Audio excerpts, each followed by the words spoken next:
বৌমা, ওষুধগুলো খেয়ে নাও, না হলে তোমার শরীরের অবস্থার উন্নতি হবে কি করে?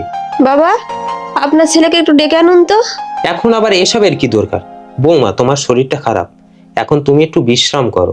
আপনার ছেলেকে ডাকবেন নাকি ওর অবস্থা খারাপ করে দেবো? ঠিক আছে বৌমা, যাচ্ছি। হসপিটালে নার্সের সাথে কেন কথা বলছিলে? আরে বউ, আবার সন্দেহ করে। আরে তোমার কি কি ওষুধ লাগবে সেগুলোই তো জানার জন্য কথা বলছিলাম।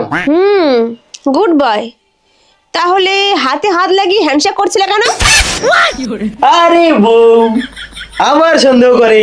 আরে হ্যান্ডশেক করলে মানুষের সঙ্গে মানুষের সম্পর্ক ভালো হয়। সম্পর্ক? বাবা, একটু ওদিকে ঘুরুন তো।